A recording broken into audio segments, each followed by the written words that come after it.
જો તમે હજુ સુધી અમારી ચેનલને સબસ્ક્રાઇબ ના કરી હોય તો સબસ્ક્રાઇબ કરો અને બાજુમાં આપેલા બેલ આઇકન પર ક્લિક કરો જેથી તમને અમારા નવા વિડીયોની નોટિફિકેશન મળતી રહે। વિદ્યાર્થી મિત્રો, આજના વિડીયોમાં આપણે 3 દાખલા જોવાના છે। ઉદાહરણનો 10મો 11મો અને સ્વાધ્યાયનો 6થો દાખલો। પહેલા જોઈએ ઉદાહરણનો 10મો દાખલો।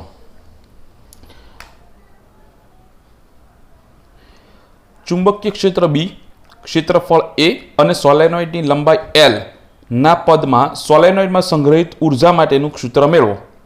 આ એ ભાગની અંદર કીધું। તો સોલેનોઇડની અંદર સંગ્રહિત ઉર્જા, ધારો કે એક સોલેનોઇડ હું લઉં કે જેના આડછેદનું ક્ષેત્રફળ એ છે અને જેની લંબાઈ બી છે તથા અંદરના ભાગનું ચુંબકીય ક્ષેત્ર કેટલું છે? બી।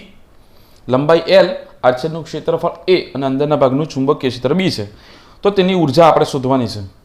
હવે આપણે આગળ એક થિયરીમાં જોઈ ગયા કે ભાઈ ચુંબકીય ઉર્જા, સોલેનોઇડમાં સંગ્રહિત ચુંબકીય ઉર્જા U બરાબર 1/2 Li² આવે। સોલેનોઇડ અથવા તો ઇન્ડક્ટર બંને સેમ જ વસ્તુ છે, પણ આપણે કોના પદમાં જોઈએ? બી અને એ ને એવું બધું આવવું જોઈએ, બરાબર। આપણે એલ અને આઈ જોઈતા નથી, બી એલ અને એ ના સ્વરૂપમાં જોઈએ છે। તો હવે શું કરવું પડે? આપણે કિંમત મૂકવી પડે, એલની અથવા તો આઈની કંઈ પણ કિંમત મૂકવી પડે। હવે આપણને ખબર છે કે સોલેનોઇડના અંદરના વિસ્તારમાં ઉદ્ભવતું ચુંબકીય ક્ષેત્ર, સોલેનોઇડનું ચુંબકીય ક્ષેત્ર બી બરાબર શું થાય? μ0 n × I થાય। આના પરથી આઈને હું કરતા બનાવું તો આઈ શું બનશે? b/μ0 × n। આનું સમીકરણ નંબર 1 આપું તો આઈની કિંમત અહીંયા મૂકીશ અને એલની કિંમત સોલેનોઇડનું આત્મપ્રેરકત્વ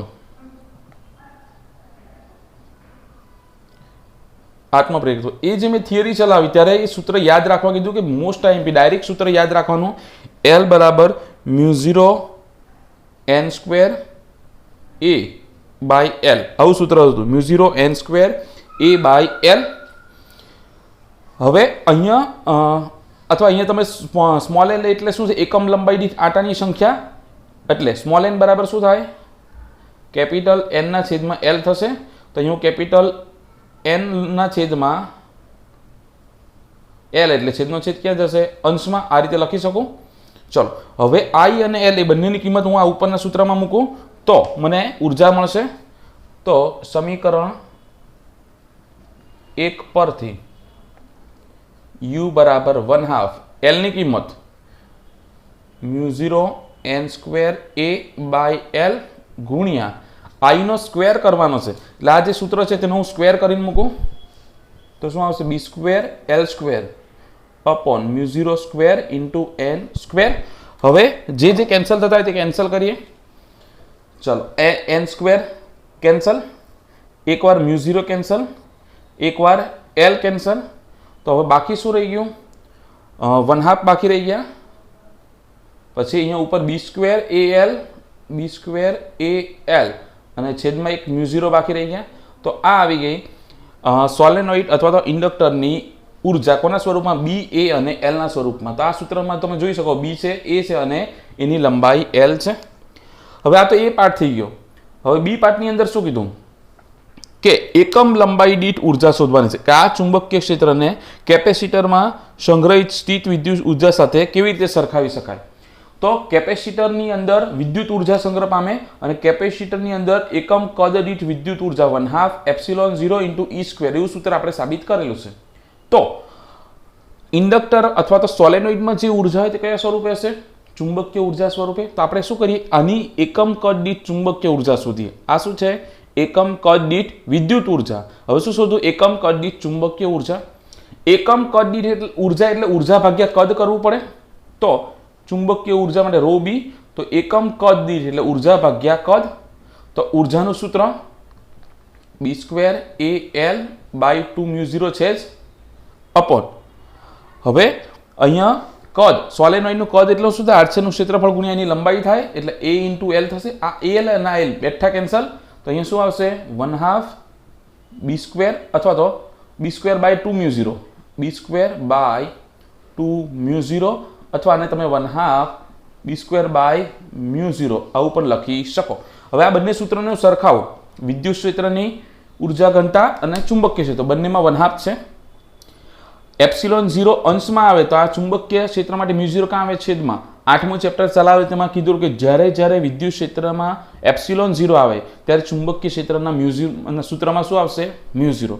પણ બંને એકબીજાના વિરોધી, એટલે આ અંશમાં હોય તો છેદમાં ને છેદમાં હોય તો અંશમાં. એપ્સિલોન 0 અંશમાં છે માટે આ ક્યાં આવશે? છેદમાં. વિદ્યુત ક્ષેત્ર E² છે તો આ ચુંબકીય ક્ષેત્ર શું છે? B². હવે આ જે સૂત્ર ખરું એના પરથી તમે જોઈ શકો કે ઉર્જા ઘનતા એ આ બે તો અચળાંક છે, એટલે વિદ્યુત ક્ષેત્રની ઉર્જા ઘનતા એ વિદ્યુત ક્ષેત્રના વર્ગના સમપ્રમાણમાં. તે જ રીતે ચુંબકીય ક્ષેત્રની ઉર્જા ઘનતા એ ચુંબકીય ક્ષેત્રના વર્ગના સમપ્રમાણમાં. આમ બંનેની સરખામણી તમે કેવી રીતે કરી શકો કે આ બંને સૂત્રમાં બીજું બધું અચળાંક છે, ટૂંકમાં બંને ઉર્જા ઘનતા એ તેમના ક્ષેત્રના વર્ગના સમપ્રમાણમાં. વિદ્યુત ઉર્જા ઘનતા હોય તો વિદ્યુત ક્ષેત્રના વર્ગના સમપ્રમાણમાં, અને ચુંબકીય ક્ષેત્રની ઉર્જા ઘનતા હોય તો ચુંબકીય ક્ષેત્રના વર્ગના સમપ્રમાણમાં. હવે જોઈએ સ્વાધ્યાયનો 11મો દાખલો, ઉદાહરણનો 11મો દાખલો.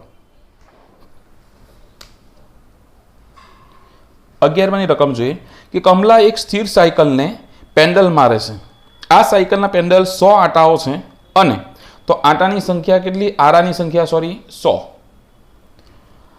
અને 10.10 મીટર સ્ક્વેર ક્ષેત્રફળ, એટલે એ બરાબર 0.10 મીટર સ્ક્વેર ક્ષેત્રફળ ધરાવતા ગૂંચળા સાથે જોડેલ છે. આ ગૂંચળું અડધા આંટા પ્રતિ સેકન્ડથી ભ્રમણ કરે છે. અડધા આંટા પ્રતિ સેકન્ડ એટલે 1/2 પરિભ્રમણ પ્રતિ સેકન્ડ,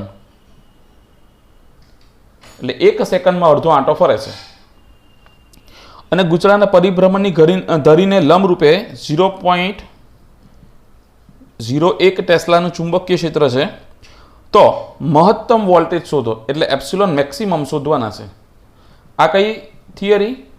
આપણે છેલ્લે જોઈ ગયા ને જનરેટરવાળી થિયરી, તેની અંદર કે એપ્સિલોન મેક્સિમમનું સૂત્ર શું હતું તે આપણે શોધવાનું છે.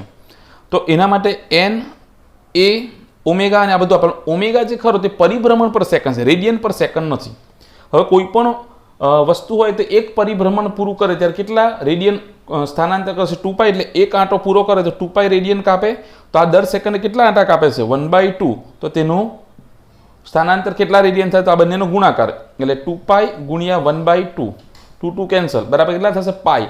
તો આ શું આવશે? પાઈ રેડિયન પ્રતિ સેકન્ડ. ટૂંકમાં પરિભ્રમણ પ્રતિ સેકન્ડ આપેલું, તેને તમે 2π વડે ગુણો તો તમને રેડિયન પર સેકન્ડ મળશે. બીજું બધાના તો એકમ ઓકે જ છે. તો હવે આ રીતના સાયકલનું પૈંડું હોય અને તેમાં આ બધા આરા છે, તો એક આરાના બે છેડા વચ્ચે જેટલું ઈએમએફ ઉત્પન્ન થાય, અને ધારો કે 5 આરા હોય તો કુલ ઈએમએફ કેટલું થશે? ગુણ્યા 5. 10 હોય તો 10. ટૂંકમાં 100 આરા છે તો કુલ ઈએમએફ કેટલું થશે? એક આરાના ઈએમએફ ગુણ્યા 100. અથવા તો ડાયરેક્ટ હું લખી શકું કે એપ્સિલોન મેક્સિમમ, અથવા તો એપ્સિલોનનું સૂત્ર શું? તો એપ્સિલોન બરાબર NAB omega into cos omega t, એવું સૂત્ર હતું. પરંતુ જ્યારે સાઇન કે cos θ 1 થાય ત્યારે આગળનું જે હોય તેને શું કહેવાય? એનું મહત્તમ કિંમત કહેવાય. માટે મહત્તમ ઈએમએફ જે આપણે શોધવાનું છે, તો એપ્સિલોન મેક્સિમમ એ કેટલા થશે? NAB ઇન્ટુ ઓમેગા, બરાબર. તો હવે NAB અને ઓમેગા એ બધાની કિંમત છે મારી પાસે. ચાલો કિંમત મૂકું. n ની કિંમત 100 ગુણ્યા એની કિંમત 0.10 ગુણ્યા b 0.01 ગુણ્યા ઓમેગા કેટલા છે? પાઈ. ચાલો સાદુરૂપ આપીએ એનું. તો 100 ગુણ્યા 0.10 ગુણ્યા 0.01 ગુણ્યા પાઈની કિંમત 3.14, તો કેટલું છે? 0.314 વોલ્ટ. 0.314 વોલ્ટ આટલું ઈએમએફ આ બે છેડાઓની વચ્ચે ઉત્પન્ન થશે. હવે નેક્સ્ટ જોઈએ સ્વાધ્યાયનો 6થો દાખલો. રકમ એવી છે કે 8 સેન્ટીમીટર ત્રિજ્યાના, એટલે r બરાબર 8 સેન્ટીમીટર, એટલે મીટરમાં ફેરવું તો 0.08 મીટર, અને 20 આંટાવાળા, એટલે આંટાની સંખ્યા n બરાબર 20 ગૂંચળાને તેના ઉધ્વ વ્યાસને અનુલક્ષીને 3 ગુણ્યા 10⁻² ટેસ્લાના, એટલે કે ચુંબકીય ક્ષેત્ર આપેલું છે 3 10⁻² ટેસ્લા મૂલ્યના એક સમાન સમક્ષિતિજ ચુંબકીય ક્ષેત્રમાં 50 રેડિયન પર સેકન્ડની કોણીય ઝડપથી, તો ઓમેગા બરાબર 50 રેડિયન પર સેકન્ડ. હવે અહીંયા પરિભ્રમણ પર સેકન્ડ નથી, એટલે તમારે અહીંયા 2π વડે ગુણવાની જરૂર નથી. ગુમાવવામાં આવે છે. તો આ ગૂંચળામાં પ્રેરિત મહત્તમ અને સરેરાશ ઈએમએફ એટલે એપ્સિલોન મેક્સિમમ શોધવાનું છે, મહત્તમ અને સરેરાશ ઈએમએફ. સરેરાશ ઈએમએફ એટલે એક પરિભ્રમણ પૂરું કરે ત્યારે. આ ગૂંચળું 10 ઓહમનો અવરોધ એટલે એનો અવરોધ આપેલો છે R બરાબર 10 ઓહમ ને એક લાંબો ગાળો રચે છે, તો પ્રવાહનું મહત્તમ મૂલ્ય એટલે maximum power current, maximum current I maximum અને જૂલ હીટિંગને કારણે વ્યય થતો પાવર એટલે P, જૂલ ઉષ્માને લીધે વ્યય થતો પાવર, એની ગણતરી આપણે કરવાની છે. ચલો, તો હવે આની અંદર એપ્સિલોન મેક્સિમમ શોધવાનું છે. તેનું ડાયરેક્ટ સૂત્ર છે આપણી પાસે મહત્તમ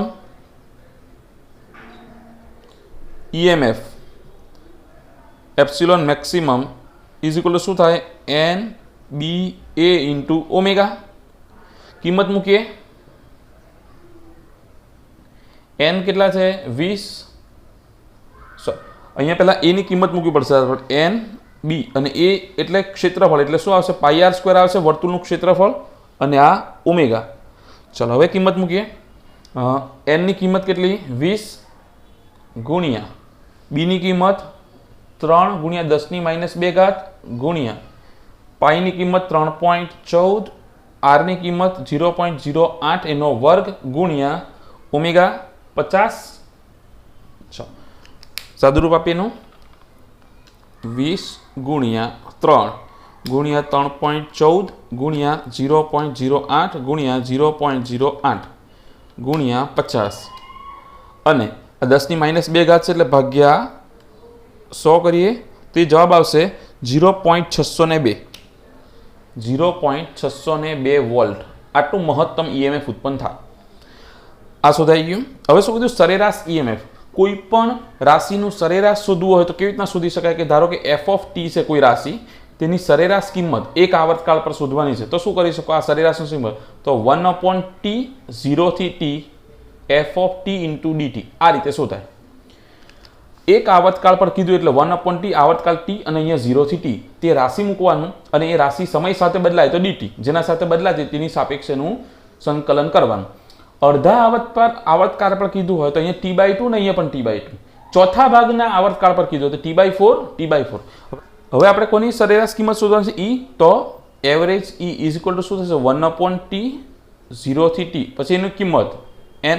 આ કોનું સૂત્ર છે એપ્સિલોન મેક્સિમમ. તો એપ્સિલોન સૂત્ર શું આવે n b a omega into sine omega t આવશે અને પાછળ શું આવશે dt. આ જે રાશિ હોય તે બેથી મૂકીને પછી dt તો 1/t 0 થી સોરી હવે અહીંયા t ની સાપેક્ષે સંકલન તો t સિવાયના પદ બહાર આવશે તો n b a omega by t ને અહીંયા સંકલનમાં કોણ થશે સાઇન. તો સાઇન ઓમેગા t નું સંકલન શું થશે minus cos omega t. t ની સાપેક્ષે સંકલન t સિવાય શું છે એક્સ્ટ્રા ઓમેગા, તો જે પણ એક્સ્ટ્રા હોય તે ક્યાં આવે છેદમાં. સંકલનમાં એક્સ્ટ્રા હોય તે છેદમાં આવે અને વિકલનમાં અંશમાં આવે ગુણાકારમાં આવે તો 0 થી t. હવે આ બહાર નીકળે તો શું થશે n b a omega t into omega. હવે upper limit minus lower limit તો એકવાર અપર લિમિટ માઇનસ લોઅર તો એકવાર t મૂકો ને એકવાર 0 તો minus cos omega capital t અને આ માઇનસ અને વચ્ચે માઇનસ આવે તો minus minus plus cos omega અને અહીંયા 0. આ બંને કેન્સલ તો અહીંયા શું રહેશે n b a by t. હવે અહીંયા શું હશે માઇનસ કોસ ઓમેગા એટલે શું થાય 2π/t થાય. ઓમેગા એટલે કોણીય ઝડપ. કોણીય ઝડપ એટલે એક પરિભ્રમણ પૂરું કરે ત્યારે અંતર કેટલું કાપે કોણીય અંતર 2π અને એના સમયને શું કહેવાય આવર્તકાળ ઇન્ટુ t અને આ 0 ગુણ્યા ઓમેગા એટલે 0 cos 0 ઇઝ ઇક્વલ ટુ શું થશે 1. હવે અહીંયા પણ tt કેન્સલ અને cos 2π આવી ગયા. હવે cos 2π પણ કેટલા થાય cos 2π એટલે cos 360 એની કિંમત કેટલી થશે 1 થશે. માટે epsilon average is equal two આગળ શું છે nba બાય t અને અહીંયા -1 +1 ઇઝ ઇક્વલ ટુ શું થઈ જાય 0 તો nba બાય t અને અહીંયા શું આવશે 0 તો 0 સાથે કોઈ પણ ગુણો તો જવાબ શું આવશે 0. તો આ સરેરાશ ઈએમએફ શોધાઈ ગયું. કેટલું આવી ગયું 0. હવે આપણે શું કીધું એનો મહત્તમ પ્રવાહ અને ઉષ્મા ઉર્જા સ્વરૂપે વ્યય થતો પાવર શોધવાનો છે. તો હવે આપણને ખબર છે કે જ્યારે ઈએમએફ મહત્તમ થાય ઓહમના નિયમ પ્રમાણે v બરાબર IR તેના પરથી આપણે શોધીએ.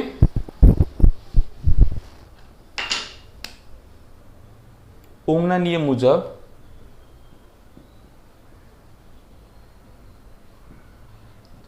Epsilon is equal to I R, માટે આઈ બરાબર શું થાય? એપ્સિલોનના છેદમાં આર. હવે મારે આઈ મેક્સિમમ ક્યારે મળે? કે જ્યારે ઈએમએફ મેક્સિમમ હોય, માટે આઈ મેક્સિમમ બરાબર શું થાય? એપ્સિલોન મેક્સિમમ અપોન આર, માટે આઈ એમ એપ્સિલોન મેક્સિમમ એ આપણે શોધેલા હતા, કેટલા હતા? 0.602 ભાગ્યા આર અવરોધ કેટલા આપેલા છે? 10, એને 10 વડે ભાગવું એટલે શું થશે? 0.0602 એમ્પિયર આટલો પ્રવાહ વહે. હવે આપણે શું શોધવાનું છે? કે જૂલ ઉષ્મા સ્વરૂપે વ્યય પામતો પાવર. હવે પ્રારંભની અંદર કોઈ પ્રવાહ વહેતો નથી, ઈએમએફ ના ઉત્પન્ન થાય એટલે પ્રવાહ 0, અને ત્યારે પાવર પણ 0 થશે, કેમ કે પાવર P બરાબર શું થાય? V ઇન્ટુ આઈ, બરાબર. અને અંતમાં પ્રવાહ જ્યારે મહત્તમ થાય ઈએમએફ, ત્યારે પાવર પણ કેવો થશે? મહત્તમ થશે. તો એનો સરેરાશ તમારે પાવર શોધવો હોય તો શું શોધી શકો? ભાઈ સરેરાશ પાવર એટલે શું થાય? પ્રારંભિક પાવર વત્તા અંતિમ પાવર ભાગ્યા 2, બરાબર. પણ પ્રારંભિક તો પાવર કેવો છે? 0, અને અંતિમ પાવર કેવો છે? મેક્સિમમ છે, એના બાય 2. તો શું થશે? 0 વત્તા પીએમ એટલે પી મેક્સિમમ બાય 2. પરંતુ પાવર P બરાબર તો શું થાય? V ઇન્ટુ આઈ, તો V ઇન્ટુ આઈ બાય 2. હવે આ મેક્સિમમ હોય તો આ બંને પણ કઈ લેવાના? મેક્સિમમ કિંમત. તો V ની મહત્તમ કિંમત કેટલી હતી? V એટલે એપ્સિલોન મેક્સિમમ, V એટલે એપ્સિલોન અહીંયા એ કેટલા હતા? 0.602, અને આઈ મેક્સિમમ કેટલા? 0.0602, એના ભાગ્યા 2. ચાલો બંનેનો ગુણાકાર કરીએ અને એના ભાગ્યા 2 કરીએ.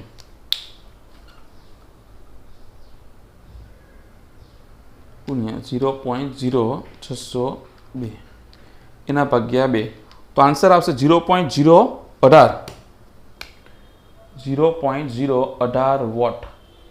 આટલો પાવર જૂલ ઉષ્મા સ્વરૂપે વ્યય પામે. પાવર એટલે ઉર્જાના છેદમાં સમય, એટલે કે દર સેકન્ડે 0.018 જૂલ જેટલી વિદ્યુત જૂલ ઉષ્મા સ્વરૂપે વ્યય પામે છે. તો 3 દાખલા થઈ ગયા. ઉદાહરણના 10મો, 11મો અને સ્વાધ્યાયનો 6મો.